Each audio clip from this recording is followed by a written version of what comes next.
Bueno, muy buenos días para todos. Hoy nuevamente nos encontramos aquí para seguir trabajando en el perdón. Nuestro verso que nos acompaña: en mi pensar, luz y claridad; en mi sentir, no hay vanidad; en mi actuar, fuerza y verdad. Así crecerá mi alma con fortaleza y bondad. Eh, ¿Alguien que quiera leer el extracto? Yo puedo leer. Gracias, Mónica. Sin embargo, es precisamente aquí donde viene el Cristo en ayuda del hombre, porque al haberse unido él mismo con la tierra a través del misterio del Gólgota y con toda la humanidad, Cristo, el nuevo espíritu de la tierra, está, a través de su sacrificio cósmico, en situación de asumir literalmente las consecuencias objetivas para el mundo de nuestros pecados y errores, y por lo mismo destruir todas sus huellas, incluso la propia memoria de ellos en los anales akáshicos. Porque a través del hecho de la muerte de Cristo en el Gólgota, los hombres no verán las losas de su culpabilidad y sus pecados, sino que le verán a Él, que ha tomado sobre sí mismo. Verán junto con el ser de Cristo todo lo que de otra manera se habría desparramado y extendido en los anales akáshicos. En lugar de los anales akáshicos, aparece el Cristo ante ellos, habiendo asumido todo sobre sí mismo. Y de este modo, a través del poder de su sacrificio, Cristo crea en los anales akáshicos, en el sitio donde quedaban inscritas las malas acciones y sus consecuencias, lo que podríamos describir como espacios vacíos que Él rellena entonces con su propio espíritu de redención de la tierra, en la escena donde estos dones de redención objetiva de la tierra son derramados sobre los apóstoles antes de enviarlos por todo el mundo.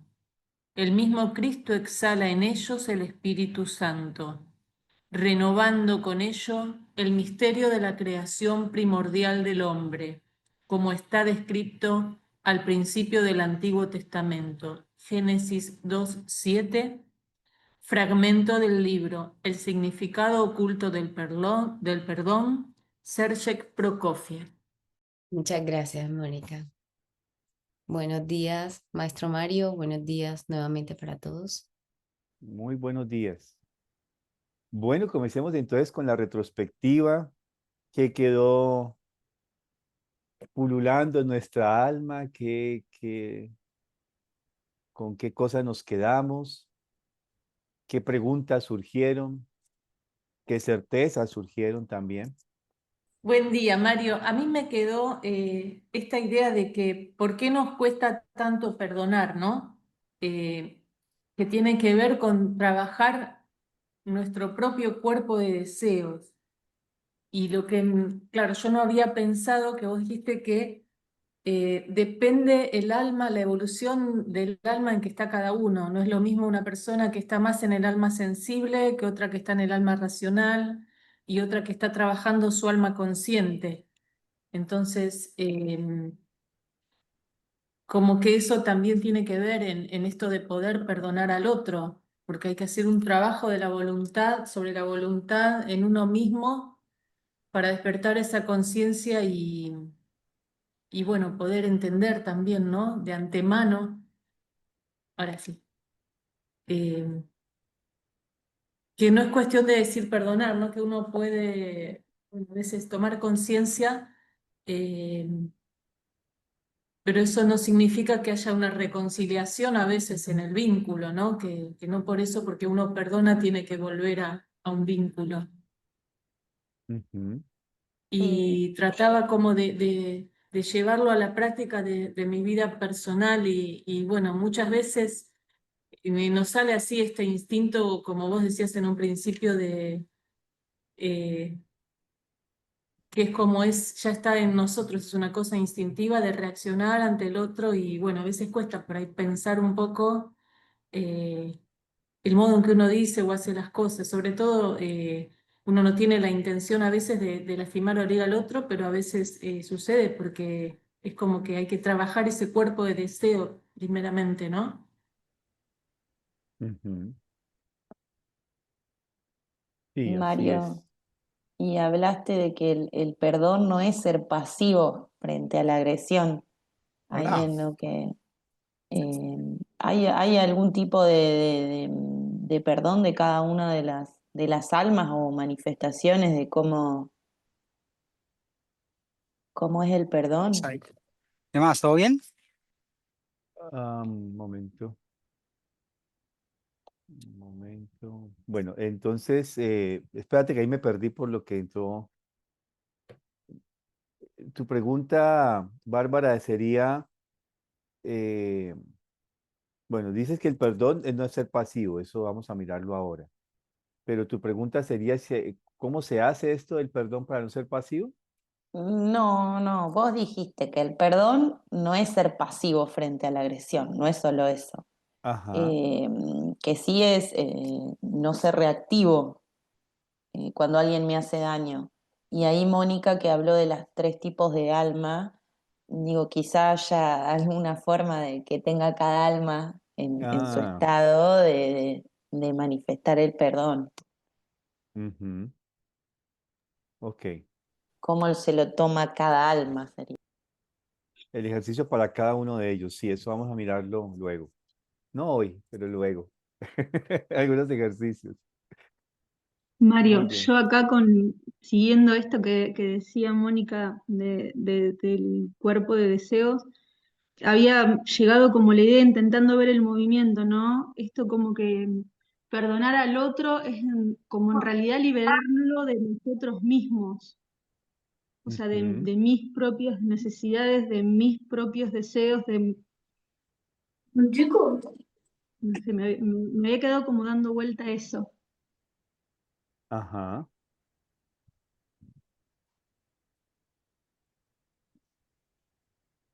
Sí, más o menos es así. Vamos a mirar ahora un poco más esto, ¿cierto? Ujú. Bueno, ¿alguien más quiere compartirnos sus reflexiones, sus inquietudes, certezas?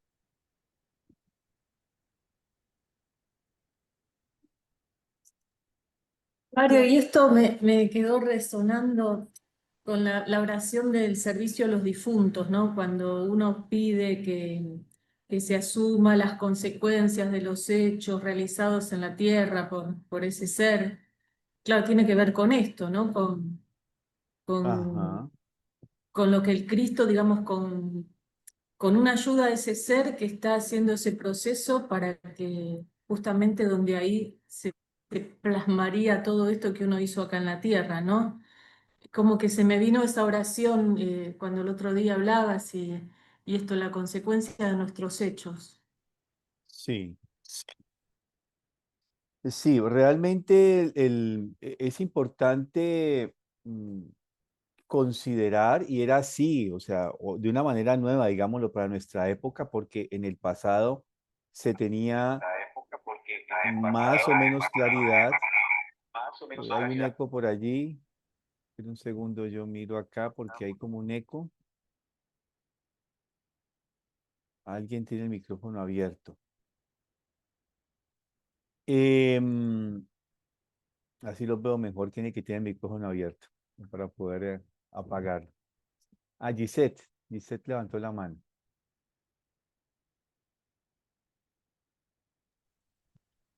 Sí, Mario, estaba recordando que mencionaste, Ah, se salió. Sí, te salió. Ah, ya volvió a entrar, parece. Hola, Vale. Gisette. me salió, yo no sé por qué, qué pena. que estabas hablando de la venganza, entonces la idea es que cuando alguien nos hace algún daño, no pensar en vengarnos hacia esta persona, sino al contrario, olvidar, digamos, que debemos de devolver la agresión que fue recibida. Entonces, lo de ojo por ojo, diente por diente, entonces también digamos que me quedó sonando esta partecita. Sí, el tema es que, como hemos venido describiendo, desde el momento en que el ser humano decide consumir del fruto del conocimiento del bien y el mal, en ese momento algo se transforma en la evolución del mundo, del universo. Algo cambia totalmente, la composición cambia. Como cuando, por ejemplo, tenemos leche y la leche la dejamos que se pase. Entonces la leche se agría, su composición cambia. ¿Sí? El otro concepto que utiliza en química, que hoy, después también se utiliza en la moral, es algo se adultera, algo modifica su composición. Y en este aspecto, lo que cambia en la composición es que en el alma entra el deseo. Es decir, lo que hace Lucifer en el mito, cuando se narra el mito del, del paraíso, lo que hace Lucifer es introducir el deseo en el ser humano, intensifica el deseo. Esto no es la primera vez que Lucifer, o sea, los seres adversarios a la evolución del ser humano, han interferido. Hace mucho tiempo contábamos cómo el descenso del Cristo en el ser de Jesús de Nazaret no se dio de la noche a la mañana, fue un proceso paulatino. Antes de que el Cristo se encarnara en Jesús de Nazaret, habían acontecido unos hechos, 3 por lo menos acontecimientos atrás, donde ya las fuerzas adversarias intentaron desviar este desarrollo del ser humano. También ya habían intentado intensificar el deseo, pero allí en la participación conjunta del alma natánica, este ser que fue pristino, que no cayó en tentación, en ese pecado, se ofrenda para que a través de ella, del alma natánica, el Cristo pueda obrar e impedir esta intensificación de los deseos. Pero ahora ya ha acontecido el hecho digamos, de la creación misma, y acá Lucifer intenta nuevamente, por primera y segunda vez, intensificar el cuerpo de deseos. ¿Y cuál es el deseo? No es el deseo sexual, es el deseo de conocer. Y en este proceso, si lo queremos mirar fisiológicamente, cuando entra en el proceso de conocer, se activa justamente todo el proceso de nuestro sistema pensante, cognitivo. Se activan todas las fuerzas del pensamiento intelectual. Y cuando se activa estas fuerzas del pensamiento intelectual, ellas generan en nosotros procesos de muerte. Es así entonces que esos procesos catabólicos se van a oponer a los procesos anabólicos de los que acontece en ese ser primigenio que es todo lleno de vida. Algo de ese deseo luciférico, algo de ese ser y del deseo luciférico se introduce dentro de la naturaleza humana. Y algo queda inscrito sobre la tierra. No solamente esa tentación trasloca el desarrollo, la evolución del ser humano, sino de toda la creación, porque todas son una sola. Creación, universo, mundo y ser humano son uno solo. Entonces algo se cambia en esa composición.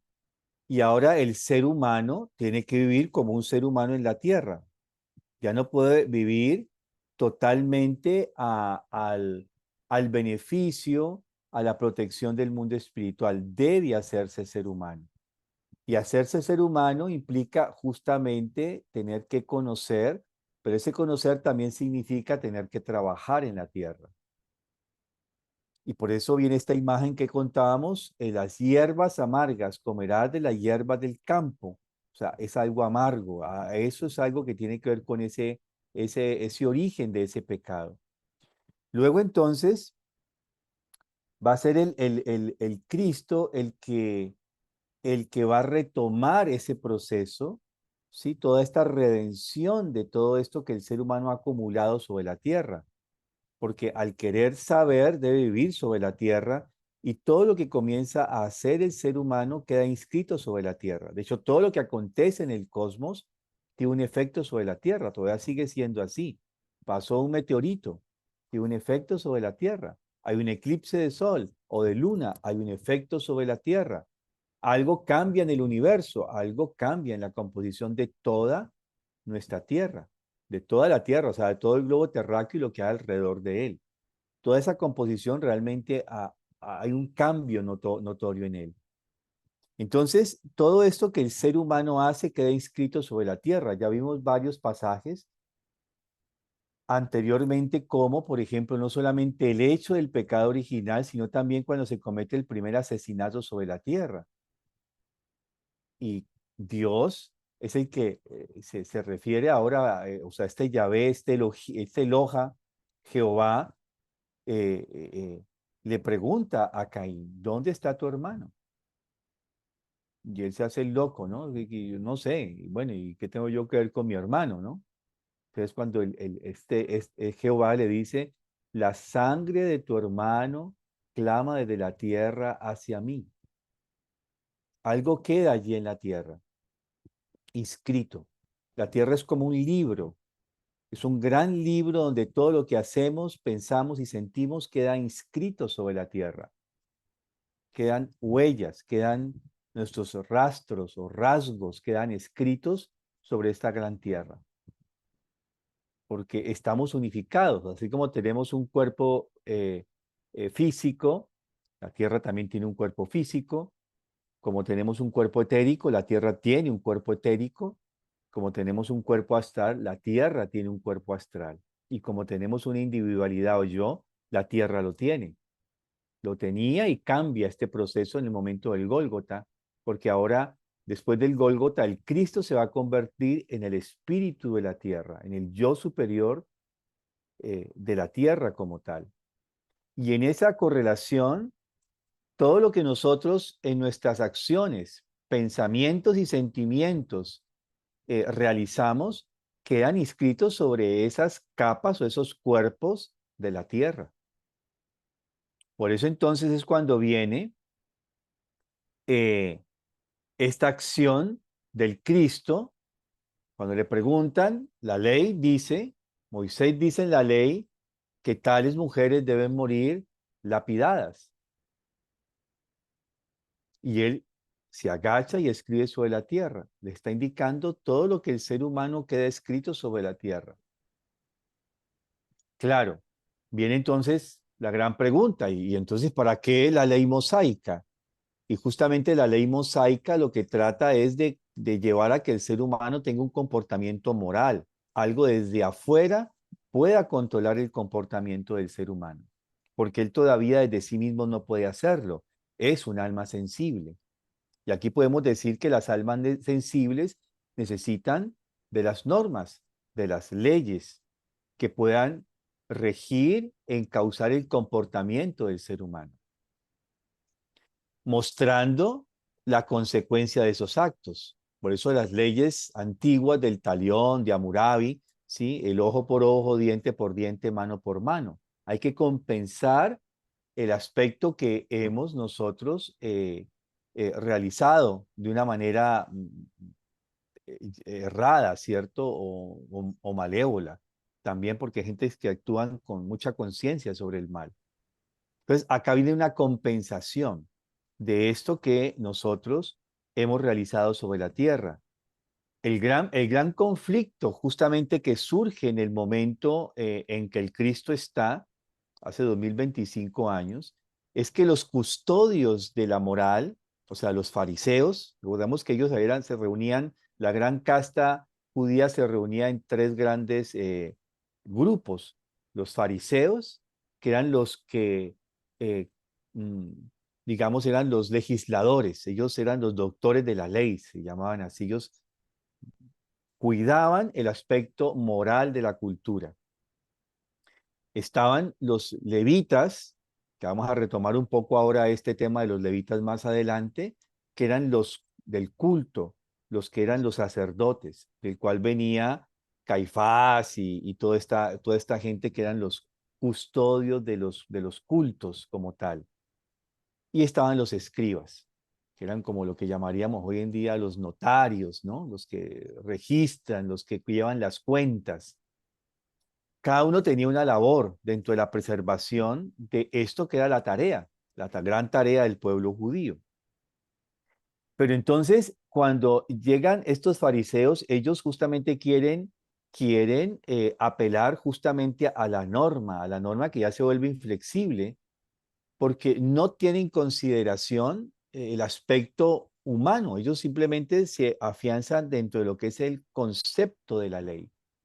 Y esto que parece ser una provocación, buscando que el Cristo caiga, y ellos están mirando a ver si dice que sí, entonces, ajá, entonces ¿dónde está lo reformista que es?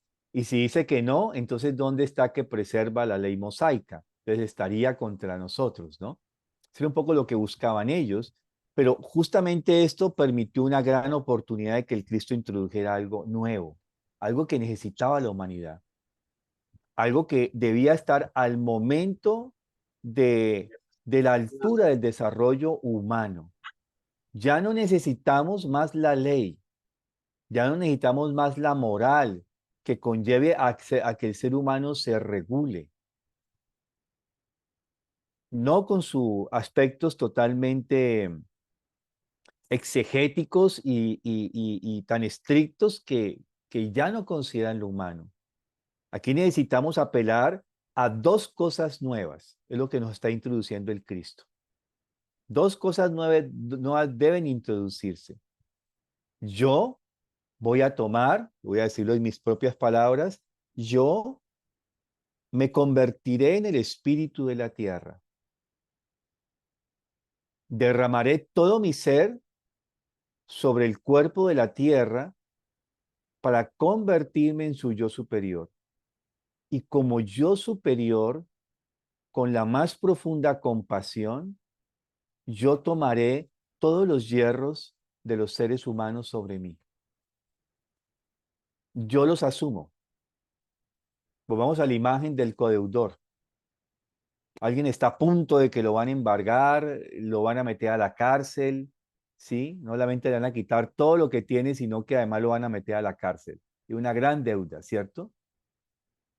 Ya recibió esta persona una demanda por civil y penal. Le quitan todo lo que tiene y lo meten a la cárcel además. No contento con eso, el, el que el prestamista quiere perjudicarlo totalmente. Entonces surge un codeudor. Dice, no, momentico. Venga, aquí está la plata. Yo pago. Yo asumo esa deuda. Yo la tomo sobre mí. Yo pago su deuda. Y debemos entenderlo desde esa dimensión. Miren ustedes, justamente después del diálogo, donde están los fariseos, todos los que están allí, ¿cierto? Queriendo ajusticiar a la mujer conforme a lo que decía la norma, ¿sí? Tales personas deben morir lapidadas.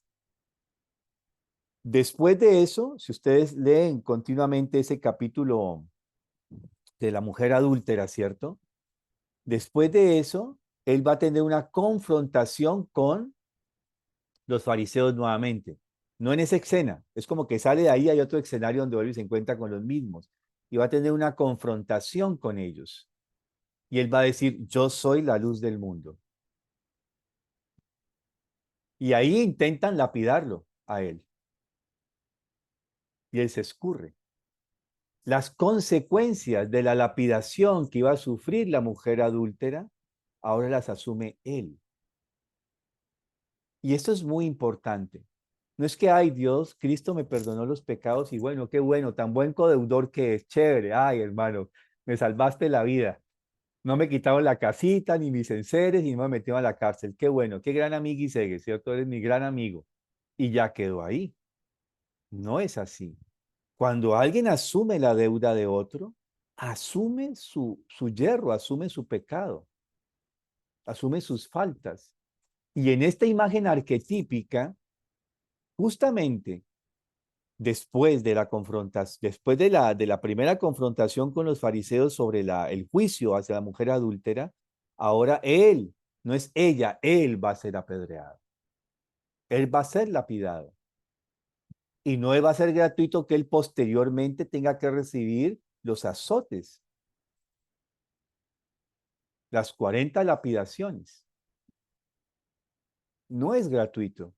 Él asume en la completud nuestros yerros. Y tenemos que tenerlo, lo digo para nuestras almas sensibles.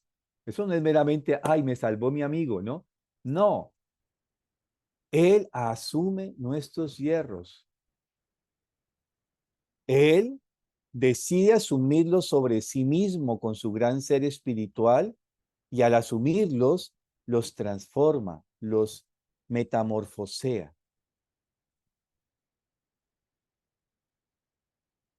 Así como el amigo que nos ayuda en el momento de la gran demanda y nos salva de esa situación, él ofrenda parte de su patrimonio para salvarnos. El Cristo ofrenda parte de su patrimonio que es su esencia espiritual.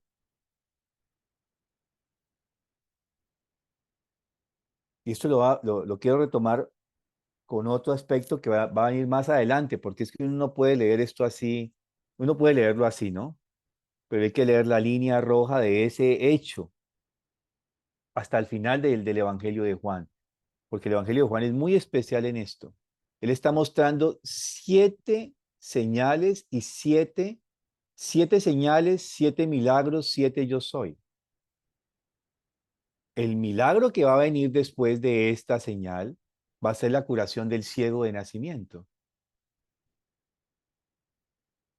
¿Sí? Siempre están asociadas las dos. Y las 7 tienen una línea continua, una línea verde o dorada que va consecutiva. Es lo que quiero mostrar ahora hacia el final, ¿sí? En medio de esto. Entonces, el primer aspecto con relación al perdón es que el Cristo se ofrenda y decide justamente convertirse en nuestro codeudor y asume nuestras deudas. Yo la asumo. El segundo aspecto que lo vemos es que él asume, pero a su vez a ciertos seres humanos, vamos a mirar ahora, a ciertos seres humanos no solamente le dice, tus pecados te son perdonados. Hay 2 momentos en el Evangelio de Juan, ¿sí? Tus pecados te son perdonados. Pero acá le dice, levántate y no peques más. Esta frase similar se la va a decir al paralítico en el pozo de Betesda. ¿Por qué estás allí? ¿Qué pasa contigo? Conocen la imagen, ¿cierto? Había un pozo, habían varios pozos en la ciudad de Jerusalén. Cada uno cumplía una misión especial y este pozo en especial era un pozo curativo. De cuando en cuando un ángel bajaba las aguas, las impregnaba de la fuerza vital angelical y el primero que se metía se curaba de la enfermedad que tuviese. Y ahí hay un hombre que durante 38 años, una y otra vez ha intentado llegar el primero, pero siempre le gana uno. Y llega el Cristo. Y ve a este hombre, entre todos los que están allí, a este paralítico, y le dice, ¿qué pasa? ¿Por qué no has podido meterte? Y el hombre comienza como con una queja lastimera. No, yo durante 38 años he estado tratando de meterme, pero siempre llega uno primero que yo y no hay nadie quien me ayude. Y el Cristo aquí no le dice tus pecados te son perdonados. Le dice, levántate, toma tu camilla y anda. Eso es muy importante y eso no podemos pasarlo desapercibido en el Evangelio de Juan. Levántate, toma tu camilla y anda. No le dice tus pecados te son perdonados. Hágase según tu voluntad, ¿no? Tus pecados te son perdonados.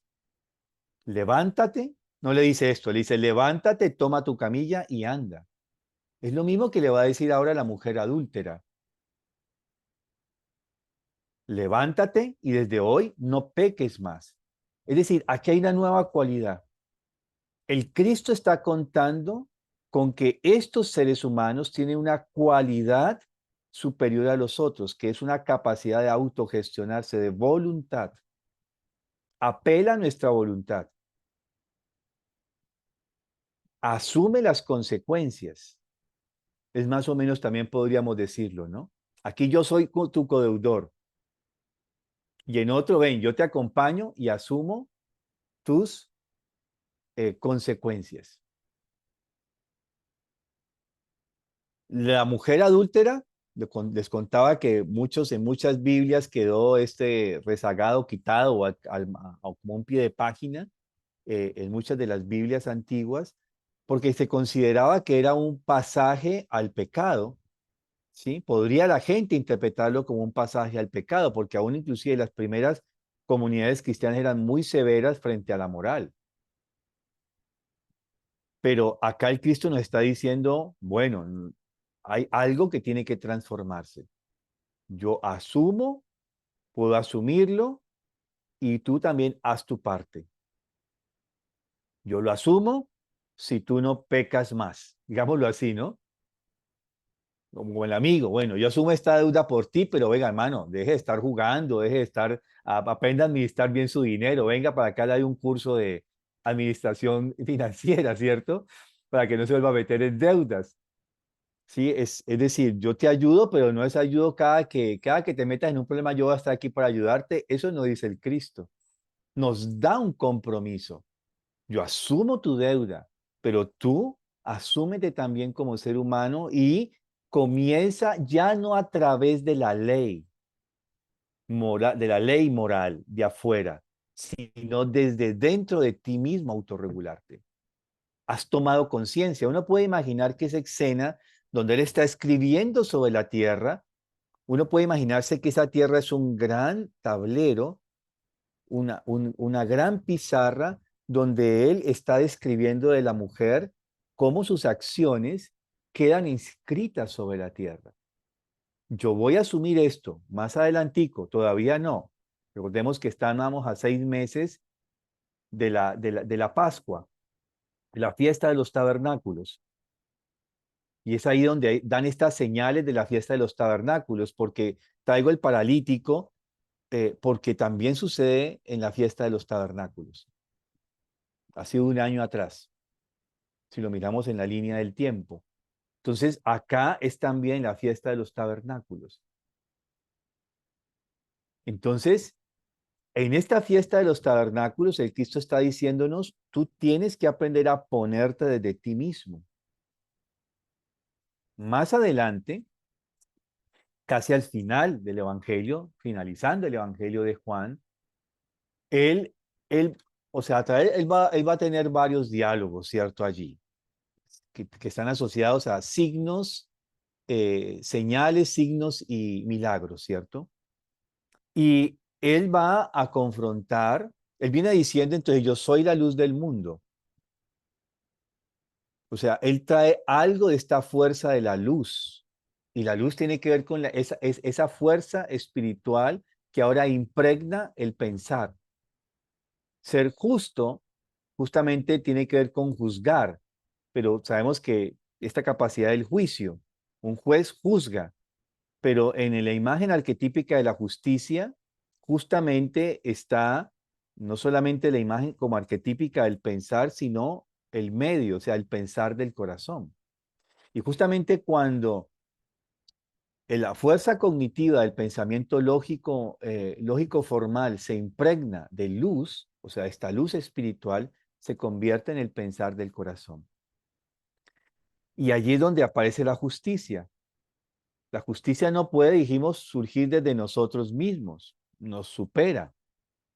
Tenemos que pedir justamente luz para poder juzgar en el sentido correcto de los hechos y de las circunstancias que acontecen. Luego va a decir, yo soy el buen pastor.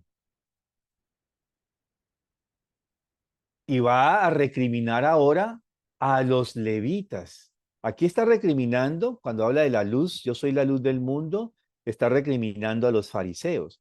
Y ahora cuando va a decir, yo soy el buen pastor, él va a estar recriminando a los levitas, que son los sacerdotes. Y una de las tareas esenciales de los levitas era acompañar a los seres humanos justamente en sus destinos, ayudar a que estos seres humanos desarrollaran conciencia. El sumo sacerdote, el buen pastor. Caifás ya no lo es. Y Caifás es la imagen arquetípica de Aarón. Y aquí es donde dice en varios textos antiguos de que ya llegará en el futuro el que será el sumo sacerdote que justamente redimirá todos los cultos. Porque una de las maneras como los levitas ayudaban al pueblo a redimir sus faltas que quedaban inscritas sobre la tierra era a través de los cultos de purificación, de los sacrificios de purificación. Entonces llevaban siempre un animal que era ofrendado para poder redimir los pecados de una persona o de la cultura del pueblo en general. Pero ya no son justamente. Sabemos que ahí en los evangelios también se narra la confrontación que tenía Juan el Bautista con ellos. Todos los esenios, incluido Juan el Bautista, ya consideraban que los levitas no eran sacerdotes. Ellos no preservaban la esencia del culto. Y aquí es donde viene esta confrontación. ¿Sí? Pastores que entregan sus ovejas a los lobos. ¿Quién es el lobo? No solamente es el lobo que se come las ovejas, es el lobo o la gran loba, que es Roma. Ahí también hay un diálogo político, pero no vamos a entrar ahora en esto, ¿cierto? Hay una confrontación.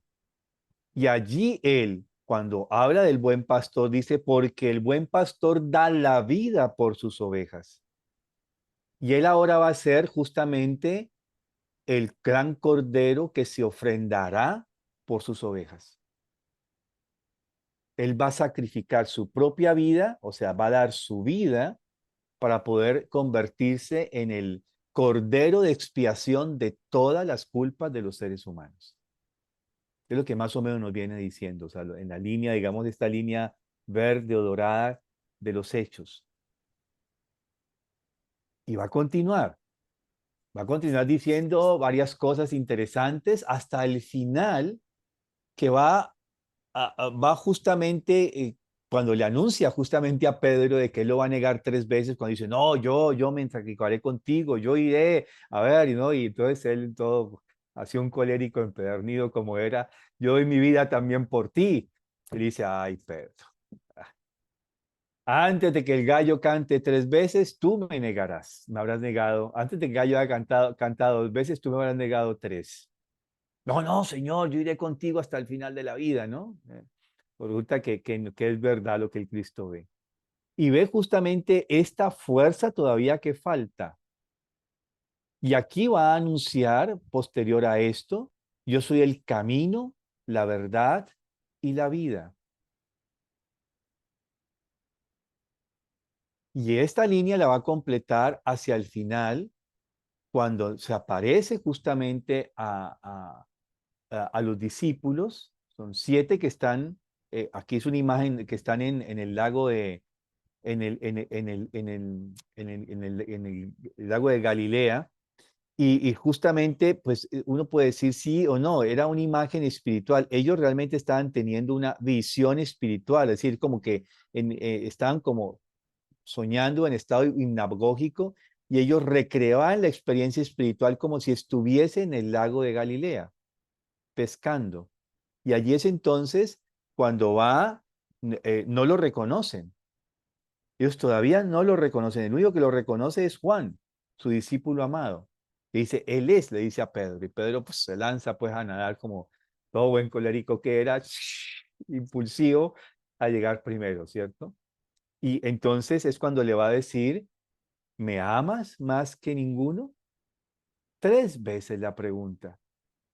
Pedro, ¿tú me filias? Quizá en griego eran 5 formas de hablar de amor, ¿sí? Sexus, eros, em,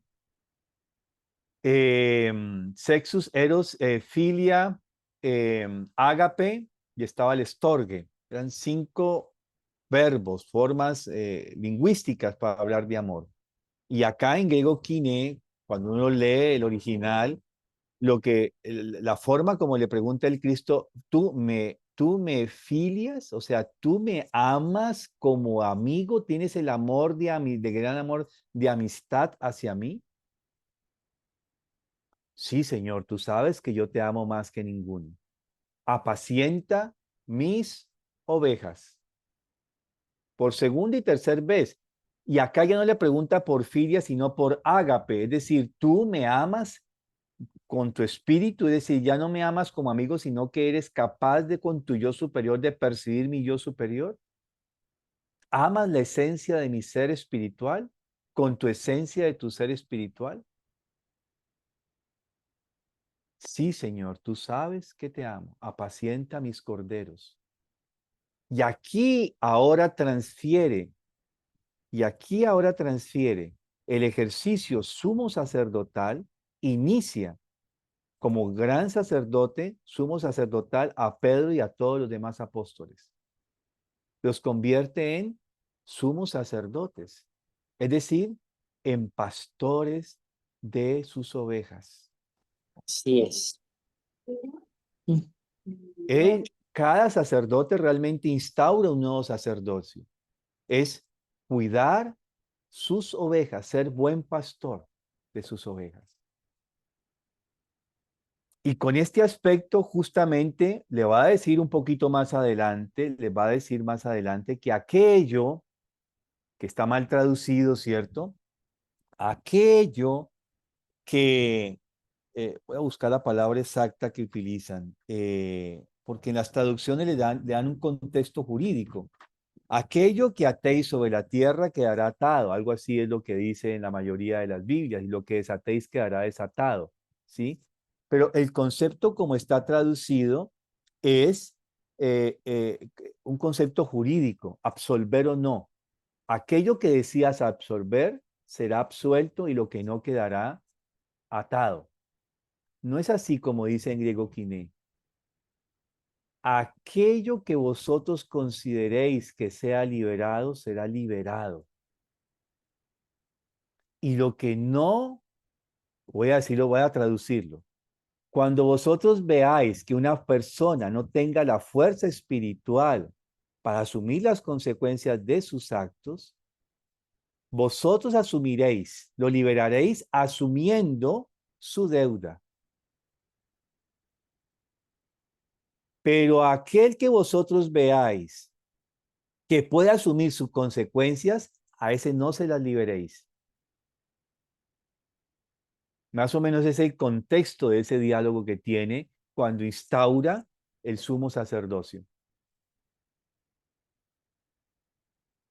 Y allí tenemos una gran tarea porque ya lo vemos que en la línea dorada él ha venido mostrando esto. Es decir, muchas veces nosotros podemos asumir nuestras consecuencias, asumirlas, remediarlas y compensarlas con nuestra propia fuerza volitiva. Pero algunos seres humanos todavía no lo tienen y ahí es cuando surge el gran sentimiento de compasión. No es que lo vamos ahora a estar cargando al pobre Cristo con cada cosa que hacemos, por favor. Sí, ay Señor, como tú te ofrendaste de manera tan particular conmigo, tómame este pegadito también, ¿no? Súbelo, ¿no? Sé mi codeudor. No, hay cosas que tenemos, ya sabemos que nos está llevando a que asumamos una actitud madura. Y eso es lo que tiene que ver con justamente esas 3 cualidades del alma. Vamos a mirar por lo menos 3 ejercicios que podríamos hacer dentro de esas 3 cualidades del alma después. Creo que dentro de 8 días comenzaremos con eso un poco. Entonces, justamente Eh, Nos cuesta mucho ahora esto llevado desde nuestros propios yerros, pero también mirando sobre el que nos hace a nosotros el daño. Nos cuesta porque somos reactivos, somos almas sensibles y tenemos que superar nuestra alma sensible. Y parte de eso está en la imagen arquetípica también del perdón, cuando Cristo nos dice, eso lo miramos dentro de 8 días con más detalles, cuando alguien te dé en la mejilla, en la parte, en la mejilla izquierda, coloca la derecha. Que eso también ha sido muy mal interpretado como que tenemos que ser pasivos frente al, al daño que nos hacen. Y justamente en la imagen arquetípica, si nos quedamos solamente en el arquetipo, no en el mito como tal, no es ser pasivo. La imagen nos dice, y si miramos nosotros, vamos a interpretarla, nuestro ser, si lo miramos en este sentido bilateral, tiene izquierda-derecha. Si miramos bien todo lo que hay del lado izquierdo, tiene que ver con procesos fisiológicamente internos. Ahí tenemos el corazón, tenemos la aurícula, todo el corazón como tal, pero sobre todo bien al lado izquierdo tenemos el ventrículo izquierdo, la aurícula izquierda, el vaso, ¿cierto? Que cumple una función muy importante en la purificación de la sangre. Y al lado derecho vamos a tener otros dos órganos, que aquí va a ser la vesícula y el hígado. Mientras los dos del lado izquierdo, vaso y corazón, tienen un proceso más interior, más sutil, más desde la cualidad de transformar algo allí adentro de sí mismo sin que ni siquiera nos percatamos de ello. Los dos órganos que están al lado derecho cumplen otra función. También el proceso de la composición de la sangre, que es transformarla, metamorfosearla, elaborarla. Y allí, si lo miramos desde ese punto, bueno, también tenemos lo que es izquierda y derecha, hemisferio izquierdo, hemisferio derecho, uno más interior, más reflexivo, más contemplativo, el otro más activo, más moviéndose en el mundo, ¿sí? Tanto en mano izquierda como mano derecha, también lo tenemos allí. Y ahora esto como imagen arquetípica, si alguien te ofende, te lastima, te hace daño, no lo dejes allí en tu interior. No remordisquees esto, remordimiento, ¿cierto? No lo remordisquees. Llévalo hacia tu lado derecho externo y elabóralo, compréndelo. Ahí ya pasamos de la esfera del alma sensible al alma racional realmente. Porque uno allí le surgen preguntas. ¿Y esta persona qué le pasó? ¿Qué le pudo haber sucedido? ¿Por qué me hizo este daño? Y aquí es donde digo que perdón no es reconciliación, ¿no? Yo puedo entenderlo, pero no quiere decir de que acepte que me sigan torturando, me siga maltratando. No, lo elaboro, puedo comprender. El Cristo lo hace hasta el final. Perdónalos porque no saben lo que hacen. Él como gran ser solar lo puede comprender. Perdónalos porque no saben lo que hacen. Él puede asumir nuestras debilidades, nuestras flaquezas, nuestra falta de comprensión. Así asume a todos sus discípulos hasta el final del Evangelio de Juan. Cuando ya están listos para ser iniciados como sumos sacerdotes y les entrega ahora la tarea que ellos deben comenzar a hacer. ¿Sí?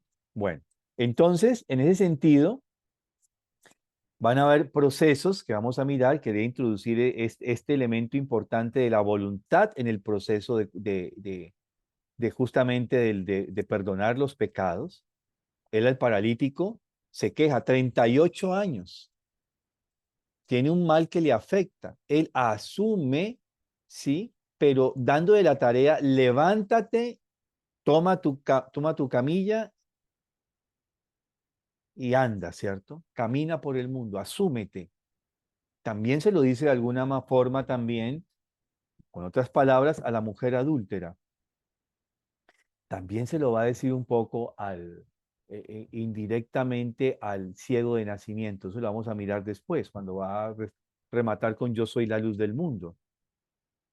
Y recordemos que este ciego de nacimiento es el único, además del Cristo, que en el Evangelio de Juan dice yo soy. Ya se asumió como una individualidad. Hay estos elementos allí, ¿no? Y nos da la posibilidad de que no solamente nuestros yerros, que era una consecuencia de nuestros pecados, porque se sabía que nuestros pecados se asumían transgeneracionalmente, o sea, los pecados de los padres los heredan los hijos y los propios pecados. ¿Y este por quién pecó? ¿Por sus propios pecados o por los pecados de sus padres? Y él va a un tercer elemento, ni por los pecados de sus padres ni por sus propios, sino para la gloria de Dios. Da un elemento nuevo. Y este elemento no es el asumir algo por los otros, algo por la humanidad. Bien, entonces vemos que esto del perdón, por supuesto que no es, la idea no es ser reactivo ni pasivo. Sí, nos coloca en un ejercicio muy consciente, muy activo, implica que desarrollemos una madurez de nuestra alma, implica que cuando yo libero al otro del daño que me ha hecho, como decía, creo que Estefanía, me libero a mí mismo. Porque cuando yo odio, el odio está en mí. Yo soy el que lo padezco. El otro también, pero directamente yo, porque el sentimiento de rencor está es en mí, no en el otro. Entonces, cuando yo perdono, algo de mí también se libera, algo es como si me quitara un peso de encima. Literalmente vamos a mirar con varias imágenes de historias de vida esto, cómo acontece. Y justamente acá, cuando alguien muere, eso lo vamos a mirar más adelante también,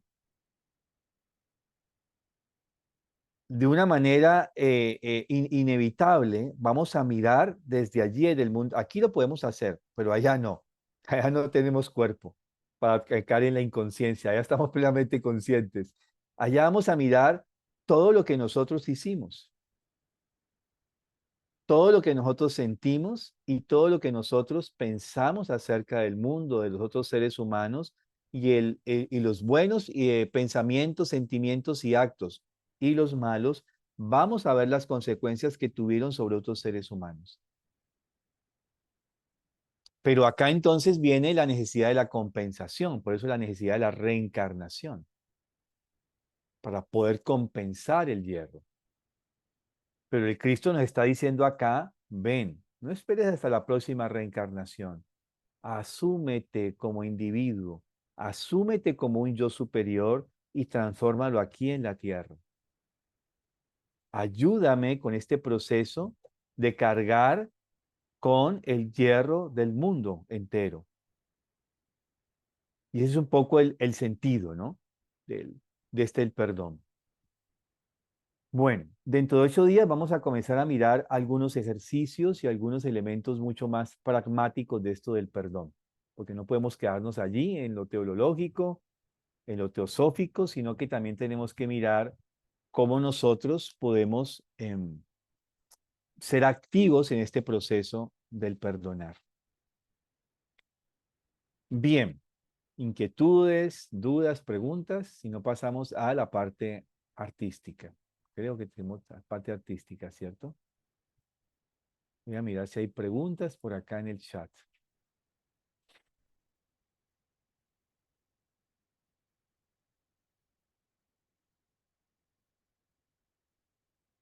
Ah, si alguien colocó allí lo Realmente, del... si uno,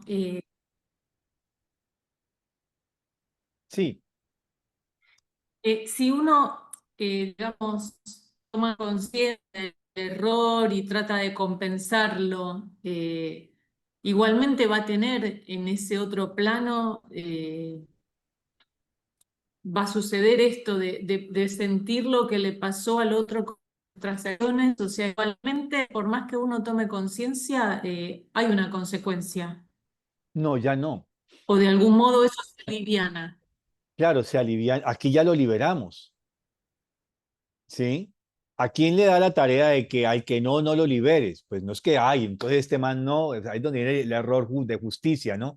A este no, porque me cae mal, no lo liberemos de los pecados. Imagina usted un sumo sacerdote diciendo eso, no, sería terrible, ¿no? Este me cae bien, le perdono los pecados, yo los asumo. Este no, no, no, sígalo sumando ahí, no, no. No se trata de esto, justamente es donde viene nuestra capacidad. Cuando yo elaboro esto, justamente tomo conciencia de cuál es mi yerro, cuál es la consecuencia, yo asumo, no solamente lo entiendo, lo comprendo, sino que hago algo para compensarlo aquí en la tierra. Y libero algo en el mundo espiritual. Justamente de eso se trata, del que se quede liberado algo en ese trasfondo del mundo espiritual. Entonces ya no, eso aligeramos, realmente estamos siendo copartícipes en liberar al mundo espiritual de las consecuencias, porque nos asumimos como seres humanos adultos conscientes, que asumimos nuestros propios yerros. Ese es un tema interesante, inclusive para mirarlo de manera, la manera más materialista del mundo, ¿sí? Lo podemos ver así, porque también tiene que ver con cosas materialistas. Entonces, en ese sentido, hacerse un correcto juez, un buen juez, implica poderlo hacer. Les voy a contar esto. Alguna vez un muchacho hizo algo muy delicado. Era un delito, considerado en Colombia un delito penal, lo que él hizo. A mí en mi rol me tocaba lo que se llama técnicamente reportar el hecho. Yo no puedo juzgarlo porque en Colombia eh, eh, hay límites en los roles, pero en mi caso tendría que haberlo reportado. Les adelanto algo de lo dentro de 8 días. Este es uno de los casos que les iba a contar, pero justamente lo voy a mostrar en ese sentido, para ilustrar un poco esto. Yo llamo a este joven y a sus padres, hablo con ellos, vemos la situación, vemos el daño que él ha hecho, el error, el hierro que él ha hecho, y les digo, miren, aquí están las consecuencias, esto es lo que dice la norma, esto es lo que dice la ley, me tocaría reportarlo, él va a ser juzgado por la ley penal ordinaria. Porque además tenía 18 años este joven. No, pues ustedes se imaginan eso, ¿no? Tener que decir una cosa de estas, pero es mi deber tener que decirlo. No solamente reportarlo y calladito, tengo que decir, voy a hacer esto, esto. Para mí es importante decirlo. Bueno, la madre se descompone, llora, el joven llora. Bueno, eso es una cosa muy difícil, ¿no? Tener uno estar frente a una situación de estas. Entonces me dice la madre, ¿hay alguna manera de que no lo hagas? Es decir, ¿hay una manera en que no lo reportes? Pues sí, no haciéndolo, ¿sí? Pero si no lo hago, al que va a vivir las consecuencias soy yo. Volvemos al tema de que alguien asume el hierro del otro, ¿cierto? Si yo no lo hago, yo asumo las consecuencias por negligencia, omisión. Ahí me digan si 15 delitos. Al joven lo meterían 4 años y a mí me meterían 15. Así es la consecuencia, ¿cierto? Yo le digo, yo tendría que asumir la consecuencia de su error. Es la única forma. No, pues más lloran, ¿no? Entonces, ¿pero qué podemos hacer? Yo no puedo saberlo, le digo yo. ¿Ustedes qué creen que puedo hacer yo? ¿Qué creen que podemos hacer? Y después de un largo silencio, yo creo que fueron 15, 20 minutos en silencio allí, con la pregunta, ¿cierto? En las almas de estas personas, la madre mirando al hijo le dice, ¿tú te comprometes, voy a decirlo en mis palabras, a no volver a pecar? Sí, mira, Mario ha insinuado que él podría asumir no reportándote este delito, pero él tiene unas consecuencias. Y la única manera en que esto puede hacer es que tú y nosotros nos comprometamos a que esto no vuelva a pasar nunca más.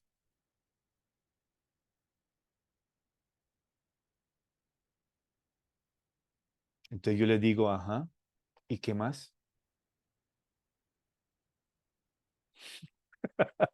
¿Qué más van a hacer? ¿Cómo van a reparar? Porque no es solamente en que, ay, ya, prometo no volverlo a hacer nunca más, ¿no? Pues todo lo decimos, yo pecador, ¿no? Constantemente lo estamos dando de golpes de pecho, como se dice. ¿Y qué más? ¿Cómo van a reparar? ¿Cómo van a mostrar esto? Es un poco este aspecto con este ejemplo concreto. Cuando uno realmente podría asumirse como un codeudor, pero no es gratuito, el otro tiene que hacer algo, porque yo no me voy a sacrificar por nada. Y por supuesto que en este caso, por ser pues un joven, adulto joven y todavía estando bajo la tutela de los padres, yo puedo tener un margen donde digo no, le aplico la justicia restaurativa, como si fuese un menor de edad. No vale, ¿no? Pero podría ser mi salida frente a cuando me llama la fiscalía y decir, vea, ¿y usted qué hizo aquí?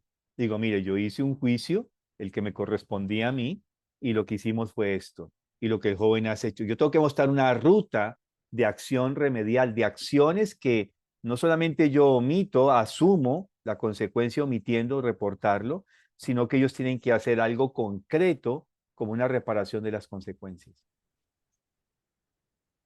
Igualmente yo, ¿no? Como institución.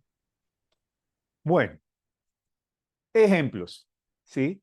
De cómo realmente uno en la vida práctica justamente puede, se le presentan estas posibilidades y cómo allí eh, emulamos, tratamos de ser sumos sacerdotes, ¿sí? Yo asumo, él no se puede asumir todavía, yo lo asumo.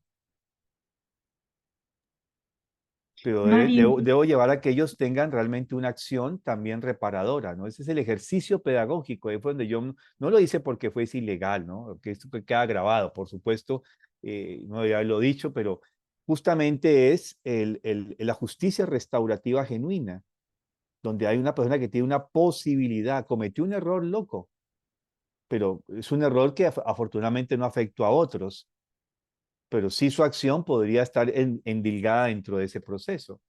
Y a partir de ahí el joven, hoy en día, si les contara quién es ese joven hoy en día, sería maravilloso. O sea que esa acción justamente tuvo un efecto, el efecto positivo.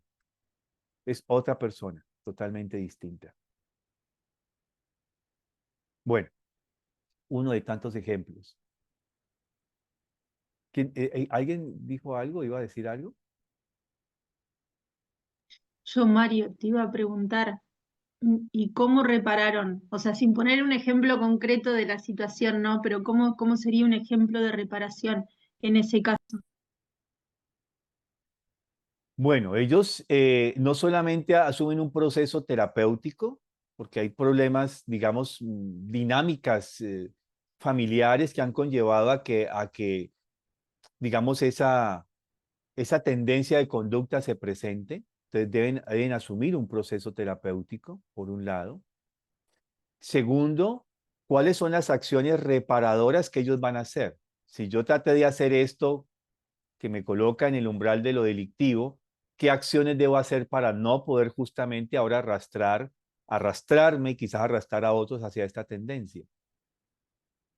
¿Sí? ¿Cómo las posibles personas que estuvieron implicadas son ahora reparadas frente al acto que esta persona los condujo? ¿Sí? No puedo entrar en detalles porque develaría la situación, pero es decir, ¿cómo hacemos una verdadera justicia restaurativa? Eh, Considerando que es un menor, pues un joven, todavía es un muchacho, 18 años sí es mayor de edad frente a los años, ¿no? Pero es un alma todavía inmadura, ¿no?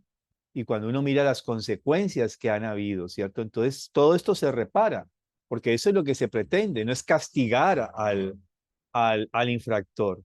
Sí, a veces hay que hacerlo, ¿sí? Pero es que no es meramente esto, cómo realmente hay una compensación eh, em, del hecho que conlleva que una persona pueda querer caminar en el camino de lo delictivo, del mal. Pienso que es ahí donde está realmente el gran ejercicio, que es lo que nos está faltando en la cultura. Bueno, un ejemplo solamente. Vemos otros más dentro de 8 días. Dejemos ahí, vamos a la parte artística porque es importante. Gracias, Mario. Gracias, Mario. Gracias, María. Muchísimas gracias. Con mucho gusto. Muchas gracias, Mario. A ver, Muchas gracias, maestro. Bueno, pues yo he estado reflexionando. ¿Se me escucha? Sí, Vale, ok. Hola a todos. He estado reflexionando cómo podía llevar el perdón al dibujo de formas.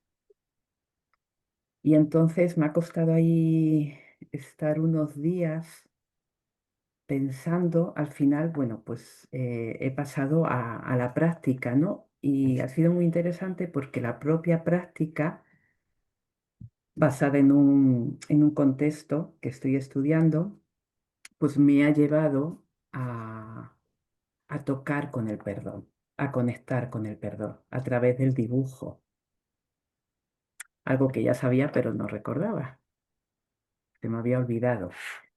Entonces, es una reflexión lo que voy a compartir con vosotros, de mi experiencia. Bueno, siempre comparto mi experiencia porque es la única verdad que tengo. Os invito a que hagamos, pues, a que tengáis esta experiencia, ¿no? Y como hay que partir de algo, vamos a darle continuidad dentro de 15 días a ver dónde nos lleva esto, esta experiencia. Para mí el perdón es un gesto de amor.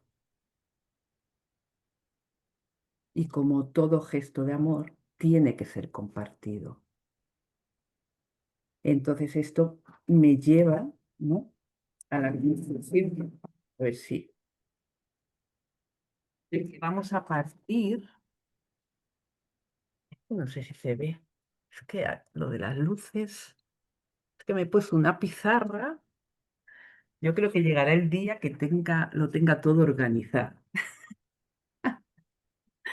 se ve de Bueno, pronto un poco el reflejo del sí, entonces, darme un segundo, voy a bajar la persiana. Gracias.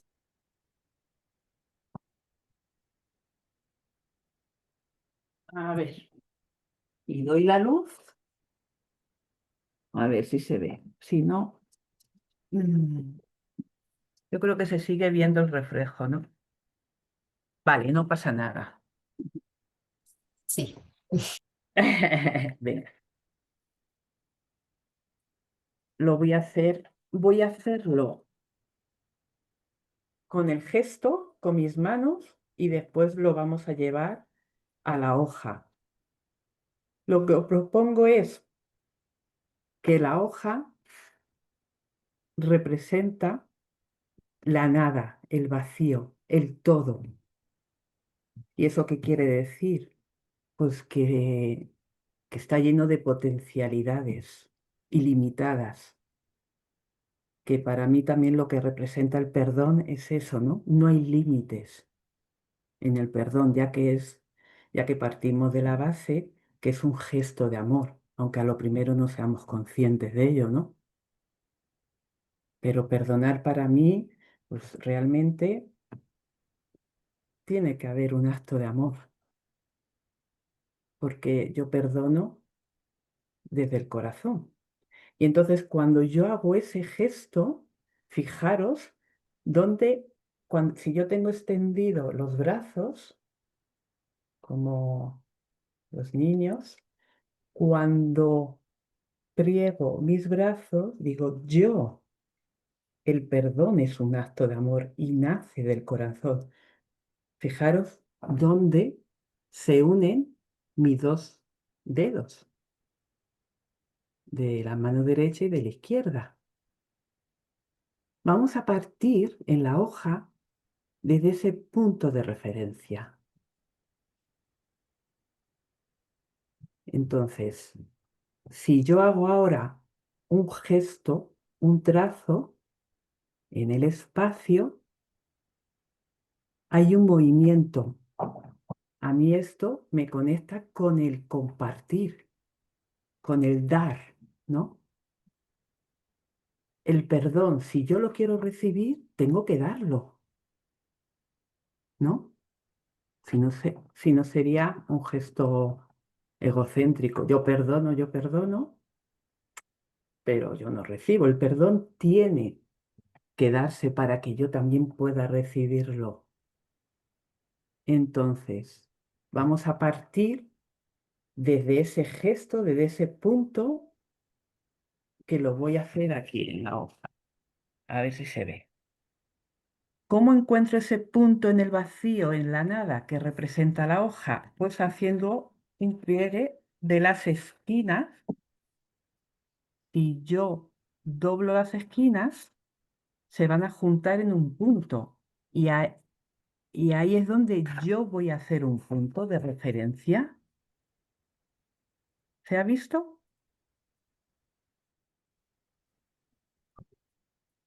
¿Lo habéis visto? Sí, Vale. Entonces, es como cuando hemos traído los brazos, ¿no? Los hemos plegado al corazón. Ahí podríamos, que ahora no lo vamos a hacer, pero dentro de 15 días ahí está el yo soy, el ser superior, ¿no? Y de ahí vamos a hacer el gesto, va a haber un trazo, un movimiento. Entonces, yo ya tengo el punto de referencia. ¿Y qué hago? Que voy a hacer un gesto en el espacio donde va a surgir otro punto de referencia, porque hemos dicho que simbólicamente el perdón tiene que ser compartido. Y si voy más allá, el amor se expande compartiendo. ¿Qué tal vamos?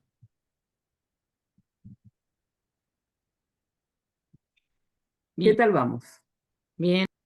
Vale, entonces, os voy a enseñar practicando, ¿no? Desde esos dos puntos de referencia, las formas que me han salido a mí, los dibujos. Este sería uno que lo he hecho esta mañana, practicando.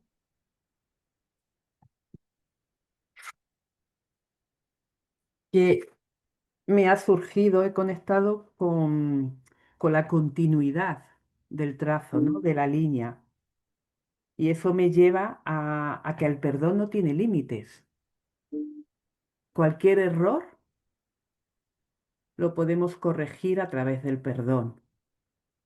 Y ese es el propósito, ¿no? Del dibujo, conectar con las cualidades del perdón. Entonces, como no hay una referencia de hacer un dibujo bonito, simplemente vamos a dejar que ese punto de referencia se mueva hasta otro punto de referencia y de ahí a otro punto de referencia y entonces va a ir saliendo de forma natural gestos, líneas, movimientos que no tienen que tener sentido. Es una experiencia, nos tenemos que permitir tenerla. Después también he hecho este, a ver si se ve. Siempre partiendo de un punto, doblando las esquinas y haciendo un gesto. ¿Se ve? Yo no sé lo que voy a hacer realmente, sino un gesto, ¿no? Un punto de referencia me lleva al otro. Me puedo quedar en ese punto de referencia, ahora lo voy a hacer. Y de ahí nace otro gesto que me lleva a otro punto de referencia. Y entonces me voy extendiendo, simbólicamente hablando, digo ahora, en la nada, en el espacio, en el vacío, donde todo se puede, no hay límites. Eso es lo que para mí representa el perdón. Y después, este último, he hecho más, pero después he hecho este, que aquí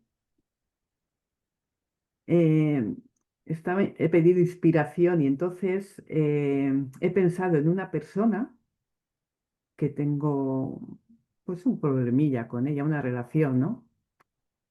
Conflictiva, porque, bueno, pues la he juzgado y ahora me toca perdonar todos los juicios que he hecho sobre ella. Yo soy consciente de ello, porque llevo muchos años entrenándome en el perdón. Entonces, cuando lo veis, se ve, ¿no? Entonces, ¿qué he hecho?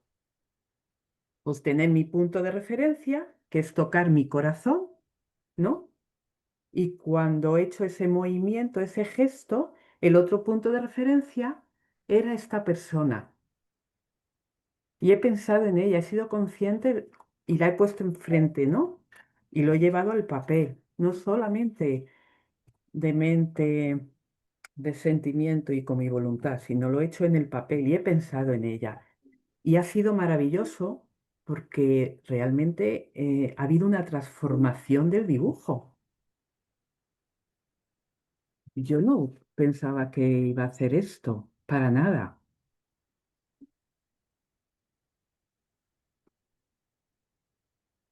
Ha habido una transformación. Entonces, yo tengo el punto de referencia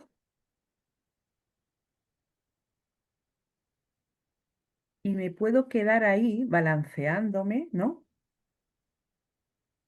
Hasta que de forma natural surja otro gesto como ha surgido ahora y puedo trabajar sobre él.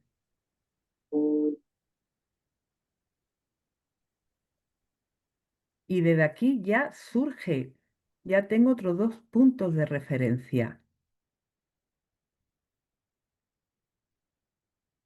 Es importante aprender a dejar de juzgar, pues cuando estamos en un acto de creativo, ¿no? De hacer un dibujo de formas, por ejemplo, y observar. Puedo quedarme trabajando en los dos puntos de referencia, puedo bajar al otro y de ahí va surgiendo otro movimiento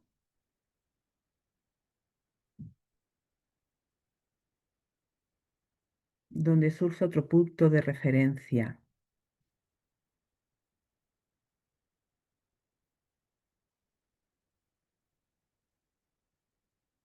Y puedo ir trabajando sobre los puntos de referencia, puedo volver. ¿Sí? ¿Me explico? Y todo va surgiendo de forma natural, dentro de ese espacio vacío, vacío, sí, de la vastidad de la nada. Hay una fuerza, un poder superior que va dirigiendo el trazo, donde vamos dándole continuidad a ese gesto, a ese movimiento, ¿no? Y, y bueno, esos puntos de referencia me viene ahora a la mente que somos todos nosotros y que estamos unidos. Y que el verdadero propósito del perdón es unificar la división, la separación. Y en esto nos ayuda el dibujo. Porque hay un movimiento, hay un gesto continuo. Si puede ser, no levantamos el lápiz del papel. Y realmente nos puede ayudar este gesto que nace del corazón a recordar a Dios.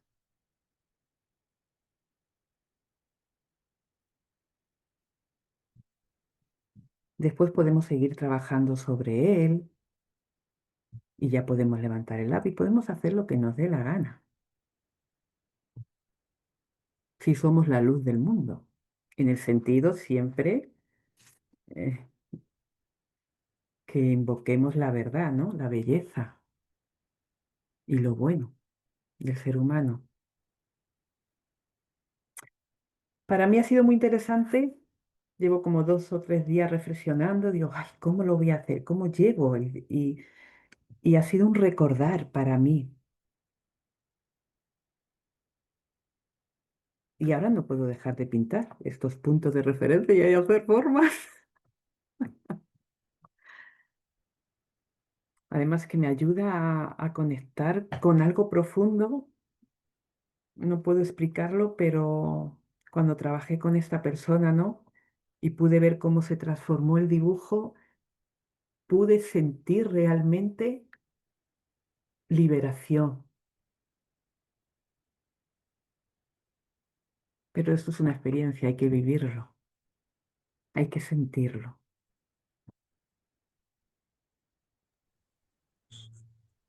Isabel, Sí, una pregunta. sí, eh, si, si estamos trazando una línea de un punto a otro, ajá. al irnos de la línea y ese trazo salirse de la trayectoria,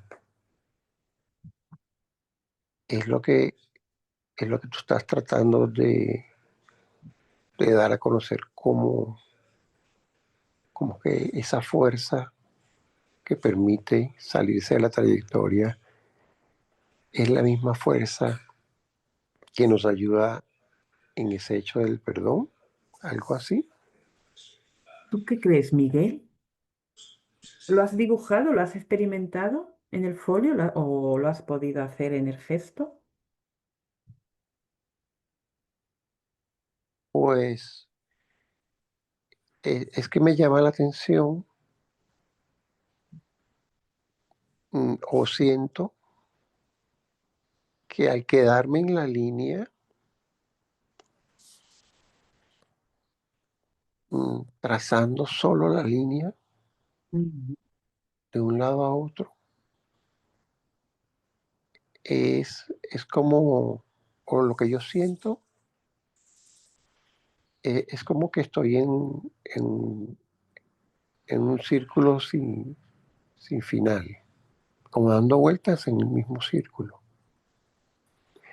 Cuando saco la línea a un lado y creo otra forma, entonces salgo de ese samsara, de ese movimiento,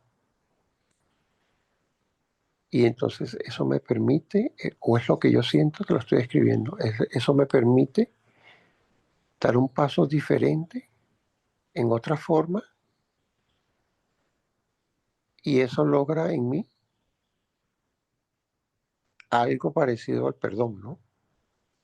No el perdón completamente, sino algo parecido. Sí, qué O bueno, ¿no? dar ese paso me permite, o siento al hacerlo, Ujú. esa sensación. Mm, qué bueno, muchísimas gracias, Miguel, porque para el perdón es eso, ¿no? Em, dar esos pasos que me permite a mí, ¿no? Moverme. Yo tengo el poder de decidir, me puedo quedar ahí, ¿no? Balanceándome y no salir. Y bueno, aparentemente, pues está bien, libre albedrío, yo tengo el poder de elegir, me puedo quedar ahí, ¿no? Con mi pena, con mi dolor, sintiéndome culpable o echando la culpa al otro, ¿sabes? Tenemos hay tantas ideas para estar en esa guerra, pero ese pequeño gesto, ese paso, gracias por traerlo, porque me ha venido a la mente, es, em, ¿cómo era? Lo he apuntado. Cuando yo doy cuando cambio, ¿no? Cuando hago ese paso, es porque realmente estoy dispuesto a ver las cosas de otra manera. Hay una disponibilidad en mí. Me permito, ¿no? No sé si esto tiene sentido para ti o para vosotros. Para mí sí lo tiene, porque claro, llevo muchos años entrenándome en el perdón y acompañando en la práctica, en el camino del perdón.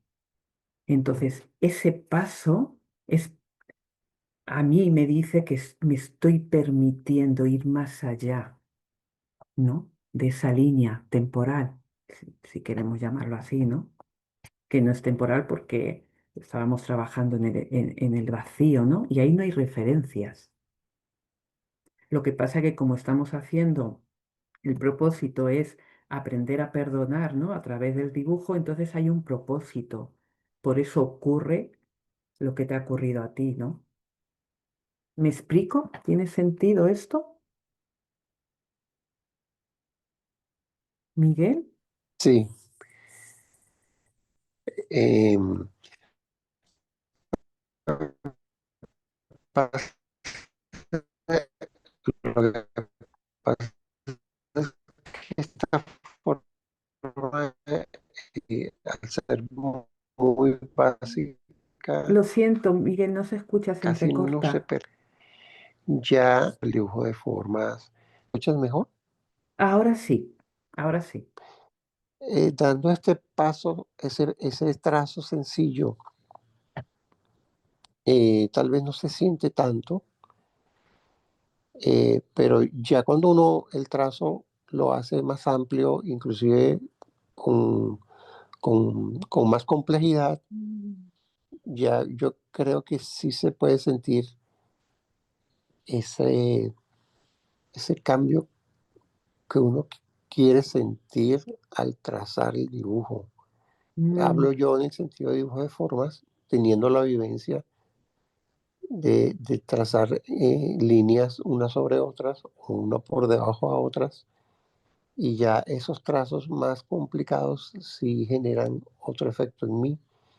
Pues te repito, entonces este trazo sencillo pareciese que no se sintiera, que pues, tiene obviamente un efecto transformador, pero ya el simple hecho de salirse de la línea es lo que hace que tenga otra sensación el dibujo o el trazo. mm, qué interesante, muchísimas gracias. Sí, para mí tiene mucho sentido lo que dices. Muchísimas gracias. Porque el perdón, de donde yo lo trabajo o lo entreno, es una escalera, ¿no? Bueno, según voy aprendiendo, ¿no? Las lecciones que me aporta el perdón, pues voy evolucionando en esa escalera. Bueno, os podría decir hasta darme cuenta, ¿no? Simboliza la escalera, llegas al cielo, ¿no? Donde recuerdas que en el cielo no existe el perdón y que llega un momento que la propia práctica te dice que no hay nada que perdonar, porque es que en el cielo somos todos inocentes, ¿no? Entonces, ahí es cuando vuelves otra vez al punto, ¿no? De referencia, el corazón, el yo soy la luz del mundo, y cuando haces ese gesto y miras a tu hermana o a tu hermano, pues eh, a mí lo que me lleva el perdón es eso, ¿no? A recordar quién tengo enfrente, a la luz del mundo también, ¿no? Y que también es inocente. Entonces, bueno, pues ahí es donde yo estoy ahora. Yo le pido al Espíritu Santo, al yo superior, que me ayude, ¿no? Para ver la inocencia de mi hermano, para que yo pueda ver la mía propia. Porque el perdón, como tú has dicho, ¿no? Nos moviliza, ¿no? Nos da ese pasito, nos saca de, mm, de esa mente mecanizada, ¿no? Que está llena de juicios y que cada juicio es un barrote que no nos deja movernos. Entonces, esa fuerza, ese impulso, ese otro trazo, pues a mí me lleva a respirar, ¿no? Cuando lo compartías, ay, mi pecho se ha expandido, ¿no? Y, y bueno, pues esta es la reflexión que os traigo. Deseo, bueno, más que deseo, ¿no? Recordando que fue Lucifer el que puso el deseo. Quiero que este trabajo os sirva, ¿no? A recordar quién somos y a movilizar esa fuerza, ¿no?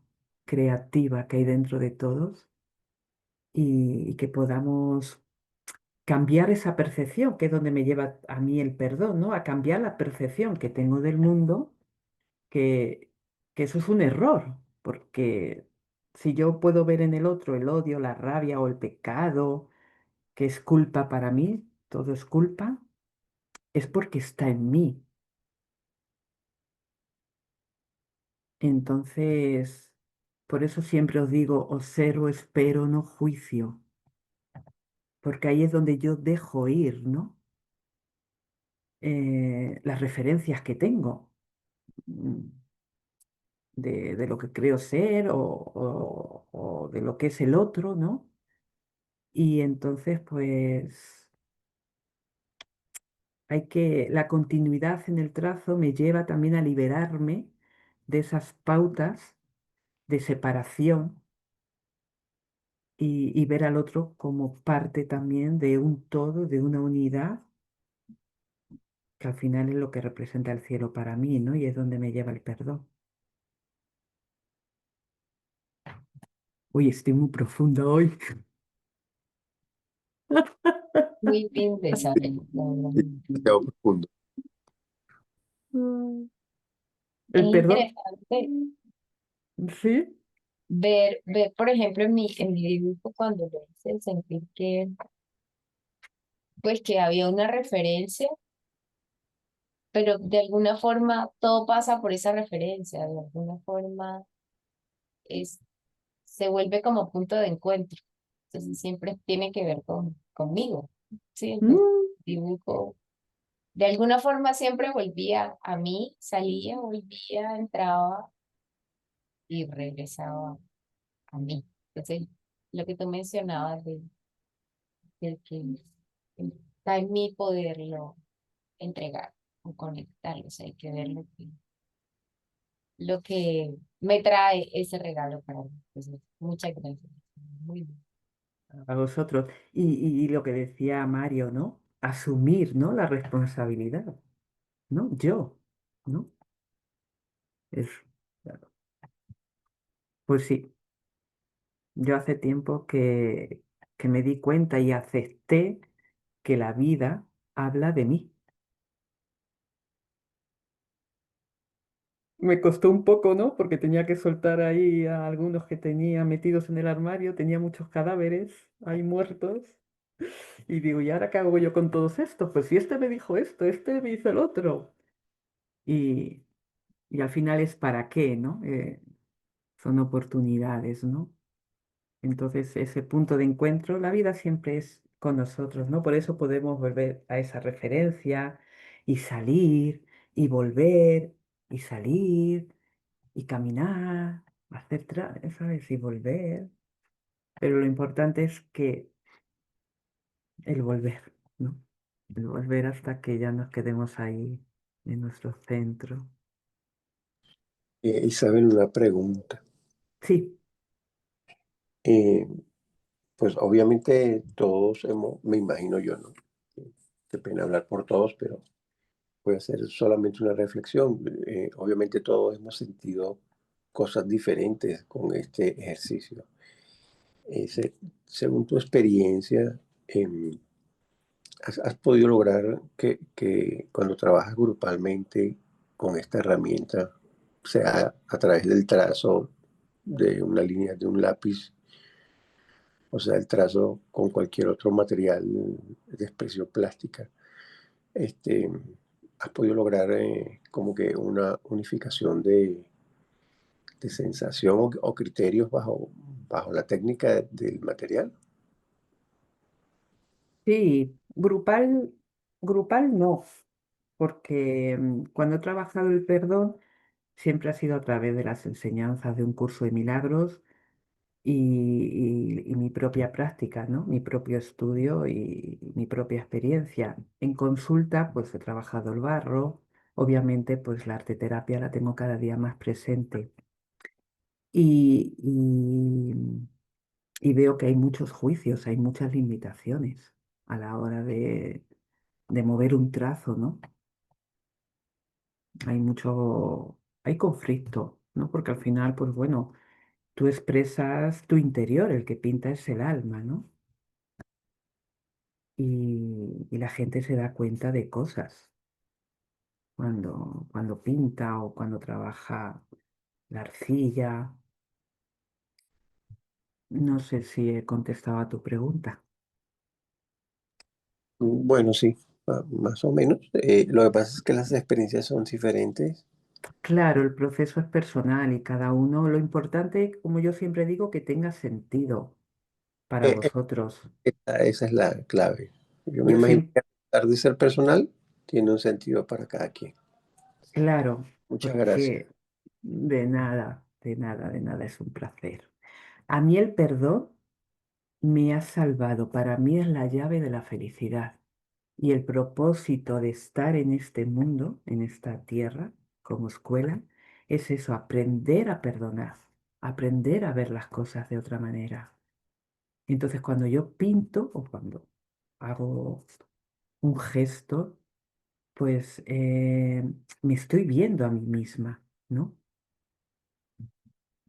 Tengo una mente abierta, receptiva, porque es el conócete a ti, ¿no? Y a través de la pintura o de lo que hagamos, porque te lo puedes llevar a cualquier espacio, pues yo me permito verme a mí misma con honestidad, lo que siento, los pensamientos que me llegan, y voy trabajando con ellos. Claro, esto es una práctica. Y yo podría decir de años. Por ejemplo, ese ha sido mi proceso. Si es verdad que hay gente, pero bueno, es un entrenamiento y solamente es tiempo, ¿no? Que nosotros vayamos cambiando o transformando la percepción que tenemos de nosotros y del mundo, que eso es lo que realmente para mí es lo que hace el perdón, ¿no? Transformar esa mente que está dividida, separada, y entonces yo veo lo pecaminoso en el otro, veo en el error en el otro. Para mí es la llave de la felicidad y aprender a perdonar es, pues, la función del guerrero, que no es fácil, ¿eh?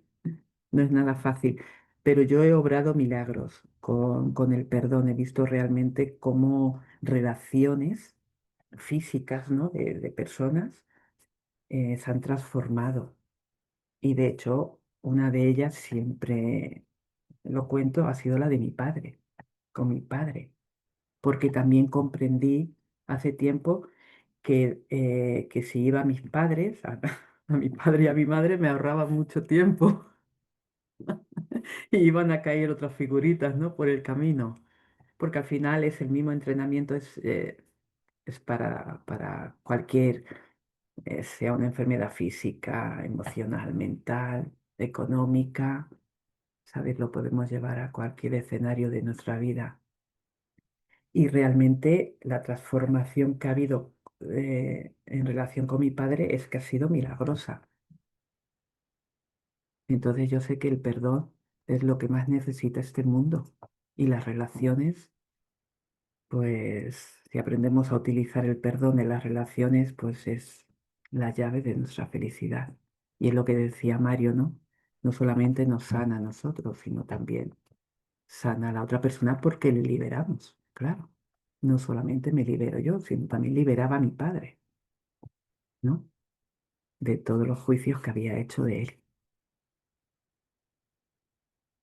de cómo había condenado yo, cómo había aprendido a condenar la relación sin tener en cuenta la verdad, que soy la luz del mundo. Yo creo que eso está estrechamente ligado con los niveles de conciencia de cada quien. Mm, sí, sí, es una, Porque no es lo mismo ver el perdón con conciencia que sin conciencia. claro, sí. Ujú, ujú. Es pues, aprender. Son lecciones que tenemos que aprender, por eso la escuela de la vida. Y yo digo que lección aprendida no repetida, vienen otras, pero esa ya no. Entonces, pues ahí es donde realmente para mí está la evolución, ¿no? Y en perdonar. Y que el perdón me lleva a cambiar la percepción que tengo, ¿no? Y entonces, si lo llevo al dibujo, pues es una herramienta que nos ayuda. Vamos a profundizar sobre este trabajo porque pues tenemos ese poder, ¿no? Transformador en nosotros. La solución está en nosotros. Entonces es solo tiempo, ¿no? Que vayamos abriendo nuestro corazón y lo vamos expandiendo, ¿no? Esa luz. En la medida que yo me conozco y que voy corrigiéndome a mí misma, ¿no? Reeducándome, el deshacimiento del ego, ¿no? La ausencia del ego, pues en esa medida voy recuperando la paz, mi estado natural. Y después, pues bueno, la gente te dice que, que sí que fumas algo o que estás haciendo, ¿no? Porque realmente hay una transformación en uno mismo. A mí mi hermana me solía decir que cambiase de camello, ¿no? Dice, porque tú ya no eres esa, tú antes eras otra. Y es verdad, es que te transforma. A mí me llevó a tal transformación que yo tenía una melena larga, me rapé el pelo, ya no, ¿sabes? Fue algo brutal. Me movió tal fuerza que cambié hasta mi aspecto físico, porque yo me miraba al espejo y ya no me reconocía. Yo ya no era esa de ese personaje, ¿no? Al final, nosotros que estamos perdonando, el ser especial, lo que creemos ser, ¿no? ¿Y qué perdonas del otro? Bueno, supuestamente, ¿qué perdonas del otro? Lo que crees ser también para ti, ¿no? Es que es tonto, es que no se entera de nada, es que no me quiere, ¿sabes? Todos esos juicios que condenan las relaciones. Entonces, una vez que yo me di cuenta que la única que necesita perdón soy yo, pues claro, pues adiós el personaje de Isabel, ¿no? Todavía queda por ahí una fuerza, ¿no? De vez en cuando sale todavía. Muchísimas gracias, Isabel. De verdad, muy lindo. Bueno, Gracias, Isabel. vamos a cerrar entonces. Eh, ¿Alguien quiere leer nuestro verso de cierre? ¿Están viendo mi pantalla? Sí, yo la podría leer. Bueno, Dice, en mi pensar, luz y claridad. En mi sentir, no hay vanidad. En mi actuar, fuerza y verdad. Así crecerá mi alma con fortaleza y bondad. muchísimas gracias. Adiós. Muy buena semana para Gracias. todos. Gracias, muchas gracias. Y Muchas gracias. gracias. Feliz